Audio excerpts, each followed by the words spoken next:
recording? No. You ready? Oh, I am. Huh? I am. Accidentally. Ready, set, action. You don't have technology at all. It's fine. It is fine. You can edit all this out. Hello, guys. Bastard. Not you guys. The person behind you guys. Now you're going to cough. Sorry. So, today I wanted to talk about a few things. So, art habits. That's what we're going to be calling these videos. Art habits. Trying to build good art habits. So I'm going to talk about the things I'm going to be doing today. For those of you who are new and watching this for the first time, what you're going to need is a sketchbook, some paper to put underneath a page of your sketchbook, a Sharpie, a very large Sharpie. Some would say that this is too big, but I'd say to them that they are cowards. And then this, a smaller pen or Sharpie, and then a pencil. That's pretty much it for now, for this particular demonstration. Also, here's a book that I like. It's called Mistakes Were Made. I thought I would just talk about some books that I read through a little bit that I found have shaped kind of the way I think about things today. This is not necessarily an art book. This is just about our ability to, accept our mistakes. It's really hard for us to trust or believe in something completely different if we've been saying something the total opposite for a long time. It's called cognitive dissonance. It's like if you've been saying tomato, and then one day you find out it's supposed to be called tomato, but you've been telling everybody you've ever met has been tomato. It's really hard to change. And that book kind of talks about the psychology of that kind of stuff. And then the art that we're going to be studying today is going to be from Cheeks, Sean Galloway. The books are Gumshoes for Hire, Book 1, Concepts 1. I'm trying to learn more stylized stuff, and so this is the kind of stuff that I want to get better at. So let's go ahead and jump into the first part of our demonstration where I talk about some strategies to become better draftsmen. So one of the things that we can do, yesterday we were talking about circles and lines. Today what we can be talking about is also some more circles and more lines, but there's some things that we can do to practice our draftsmanship. So one of the things we can do is just perspective boxes. So you can just draw a straight line. As you can see, this is the straightest line that you will ever see in your whole life. And then just picking a vanishing point and then just drawing from that vanishing point a few more straight lines. And just keep doing this and just try to cut this in half. This is again a Scott Robertson technique that I've learned. And you just keep cutting things in half. Well, it's not in half. And again, you can cut this in half, then cut this in half, and then cut this in half, and cut this in half. And you start creating some sort of sense of perspective, right? And if you want to bring more to the grid, you can just cut this in half again, and then cut everything in half yet again. And this will start giving you some more practice. This line was a little off, but you can see how convincing of a perspective grid we can get from that. So you just fill the whole page of doing this, and you just change it up. So like, let's say, instead of it being so straight towards us, we do something like this. Again, cut it in half, cut it in half, cut it in half. So doing the alternative exercises that you saw before in the first video that I did, you can see that this being able to draw straight lines is very useful. I don't normally, like this is great for me to practice too, because I don't normally do this often for one reason, and one reason only, is that I use digital medium. But it's good to have a really good ability to draw well, because it will prevent you from using a lot of the tools that come with Photoshop. But it is, nice to use a lot of those tools, And so this is like a really quick way. And then what you can do is try to draw a perspective box. So just basically draw the height of this box, and then draw vanishing points. And then what you can do here is grab the pencil, so that way you don't have so many dark lines. And you can make mistakes too with this. And then just try to find the box. In fact, there you go. Something like that. Might be a little skewed because I was turning it for the camera. But you can see it's kind of like a really simple thing. You fill the whole page up like this. Try to make really much better boxes than I did, obviously. But more practice the better you'll get, and the more you'll start seeing perspective. And this is just a simple thing. I would say this is a little bit more advanced. Once you start to think you can draw straight lines, I think this is a good time to start practicing this. Here's another advanced thing that you can start to do, is that you can do the same perspective line, draw like a much larger one. You don't even have to draw the vanishing point or whatever. This is pretty much the vanishing point. Cutting this in half, like we did before. So we cut it again in half. 2, 3, 4. And so now we have like this grid, like this kind of pyramid, but we're going to imagine it's a railroad track, right? And what you want to do is draw ellipses that touch the center point of each side of this thing, and you want to try to fill in.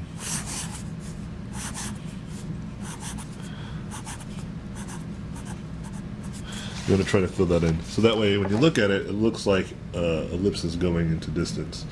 This is a good way to practice your ellipses. And what you can do is you can start to draw other kinds of pyramids that are basically the same idea. So I might need actually a center line. Same idea. 1, 2, 3, 4, 5. So 1, 2, 3, 4, 5, 6. And so you do the same idea, but now it's like skewed. This is going to be much harder. And try to be accurate, but again, you're trying to create a nice little perspective grid. Start to draw with this, what you've learned here, to try to make better ellipses. And it's going to be hard the first few times. Like you can see, my first ellipse is pretty oblong, but this is going to be very good mechanical practice for better draftsmanship. And that's pretty much it. And then we'll move on to the study. Alright, so this is the actual comic book, it looks like. So I was looking through here. This is actually pretty useful in terms of by looking at the final version of it. Is there a glare? Not really. Alright. Yes, a little bit, just not too bad. Okay. So, if you look at these are great. It's fantastic. But I don't care about the finished product. I love to look at the unfinished product, because the unfinished product has evidence of, has evidence of lack, or not evidence of lack, but it has evidence of like what he or she may have done to start drawing these. This is a he, but I'm just saying in general. So these are great. Like looking at this kind of sketch shows me that there's two things that are probably true about Sean. Sean can probably just draw this without building any construction, which is most likely true. But he has at one point had a sense of construction, because I've seen him draw, which is great. Like if you can see an artist draw, it will give you even more insight. Obviously, even if they're not talking about what they're drawing, if you pay attention and watch, rewind and watch again and again, you can start to see what they did. See, here's some really good shapes. Like he's very volumetric, and I think that's a lot of things that I think animation type people are good at. They're very good at volumes. Like you can see this character in 3 dimensions, even though it's very simple. Even though it's a 2D pieces of art, it is conveying a 3-dimensionality. And I think that is what is the number one misconception about simpler art, is that it doesn't necessarily have 2 dimensions. Even the most flattest of artwork has 3 dimensions. Like if you look at something like Adventure Time, which you would think, oh, it's like super flat, like Penn Moore doesn't know how to draw. You'd be mistaken. And then this is why you can't draw like him. And so, yeah, these are great. These are all fantastic. You can see he's drew like probably one of those animation type pencils, which are very light on the touch, like 2B type pencils. And I'm just analyzing. I haven't even drawn yet. Sometimes drawing isn't necessarily the way to start investigating. You can just look at it and think about it. And I'm just trying to find some early adopted sketches before he started. So here's a good one right here. So actually not so much, but like it's cool to see like how this is like he probably did a lot of this in Photoshop. But see like he has problems with like ellipses and stuff, right? That are in perspective. You can tell because like everything else is clean. He probably used Photoshop or whatever tool that he uses to draw. But like when he was trying to draw that ellipse, he was just going for it. He drew several versions of it. But it doesn't matter at the end, right? Because he cleans it up, whether using Photoshop, elliptical tools, or whatever. I mean, the final drawing looks fucking amazing. So it's kind of like it's not a big deal. But I can tell that he also like needs a lot of lines to be able to determine a cylindrical shape for ellipse, as do we all, except for industrial designers. So I'll just go through here and see if I can find any real like loose sketch. It seems like he's pretty comfortable with his drawings. So there's nothing in here. Ah, finally found it. I was gonna say there's maybe nothing in here, and if that's the case, like I was talking about with the Mega Man stuff, that might be the case. Like you might find no rough sketches that will help you, and then you have to use the ones that are kind of not as rough as your guide. But here are some rough sketches, and here is proof of him just really exploring. And we'll love seeing this because it's evidence that he does a lot of like line drawing before he really considers it. Like, I mean, he doesn't draw the face of that character yet, you know? And so, let's investigate further. Okay, so I'm going to kind of tilt this just so I can see it and you guys can see it too. And draw like probably on the bottom half of my paper, just so that way it's better for you guys. Is that Spider-Man? Did you just draw Spider-Man? He just said Spider-Man in there. Well, I think it's just one of these creepy monsters. I have not read the book. I just got it for the book. Oh, switch on angles. And so what I'm gonna do here is kind of look at this drawing. Actually, this is like probably the most basic of drawing that he did. And go off of that. So he draws his torsos kind of like pillowcases, and this is something that I already kind of do, but I just want to feel it out. And this isn't the first time I've studied from Sean in terms of just looking at his artwork. I've studied from his artwork quite a bit. So I'm not going to draw the feet, I'm just trying to get a good sense of this. And then he draws this and this. This is something that I don't normally do. But drawing two center lines, what I've learned from that is that it allows you to be able to tell the direction of the torso. And so I'm going to be drawing lines in here that are helping me also see formality. So how does he handle mid-torsos and upper torso stuff? I clearly got something wrong here.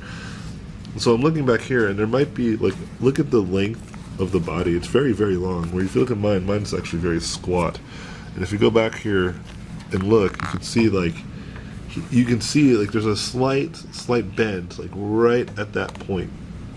Like, it's very subtle, but that is his lower waist. So basically, instead of just drawing a straight line without any sense of direction or form, I'm going to draw a straight line that kind of curves. You know, it might be super subtle, but if we were to draw another line, this is where we would start to see, like, here's the rib cage and here's the pelvic bone. And to see that, to me, already feels much more accurate to what he's been doing. And so I just need to start doing that, applying that to my own artwork. And now I can even make it's easier for me to start to see where I can throw in legs. So it's same thing with the arm. Let's see what he's doing with the arm. Arms are easy. I do a lot of arm studies, so like arms are generally easier for me to just pick up on. So yeah, I already feel much better about this. And so this center line is starting to be clear. It's like kind of like underneath the pecs of the character. And so, like this one drawing, not the ones that are awesome, the ones that he did that are freaking great. The one that is he just started gives you a lot of insight into terms of how he just thinks about the general pose of the character. So if we go back and look over here, you can see like these are great, these are fantastic. Just gives you a scope of how he sees the character, and so you can see he sees that bottom section as part of the torso, as one big torso that's part of it. So I'm gonna go here. And then I'm going to just start drawing from up here now. Let's do this.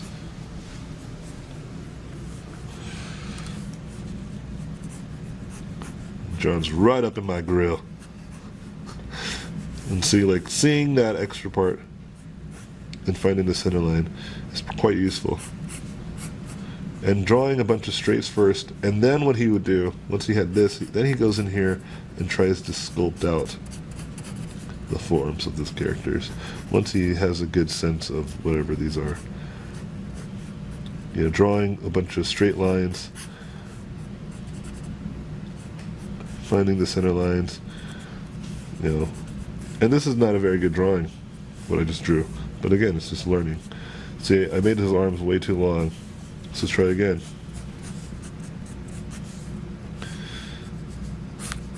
maybe drawing larger gesture of these things will be useful.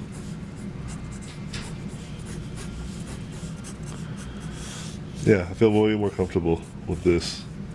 And so, if this is hard for me to understand though, like if I still have a hard time understanding this, what I would start to do is start to construct what I'm used to seeing, on top of this drawing. But the goal is not to necessarily do what I do, because then I wouldn't be learning. Is to try to see how he sees it. Now, whether I use this in my own artwork is not important. Like if I draw just like this, what's important is that I learn something from this drawing that I can apply to my own drawings in the future. It's what makes you have style. See, I like how he draws his head. He draws it kind of like a potato with like a little wedge coming out of it. It's pretty cool. And so it's like clearly something that I do not do. I usually draw my heads like this, kind of like a guitar pick, or like a kernel of garlic, right? But he's drawing like a real sphere, like a real spherical edge to his stuff, which is cool. And I need to do more of that. And then you can apply ears to this and stuff like that, baseball caps.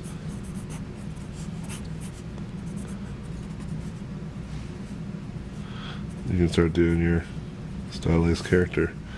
And see, I'm drawing from a type of stylized stuff too that I'm influenced by, that is outside of the realm of cheeks. And this is the kind of stuff it's experiment. And I would fill this whole page with just this one pose, because I'm not nailing it. Like the first pose I kind of figured out, right? I'm like 1, 2, 3. I figured it out. I figure this is a victory, immediate. But this is not so much. And so I would spend this whole next 10, 20 minutes, or even an hour if I had to, until I figured this out, right? And then if I didn't figure that out, after 30 minutes or so, then I'd jump onto the next one. Maybe there's some evidence on this one, and I'd jump onto the next one or this one, or maybe the more elaborate drawings. So, one of these will give me some clues potentially to figuring that one thing. And then that's pretty much how I'd go about it. So right now I've been studying poses and just kind of gesture is what today's goal was for Cheeks, because I think he does that the best. And it's important to kind of have an objective, and that's my objective, right? And that's what I continue doing. For example, the Mega Man stuff was more about trying to learn the shapes and forms, like the geometric forms, where this was gestures and proportions. Anyways, thank you guys, and I hope you guys enjoyed this video, and see you guys in the next one.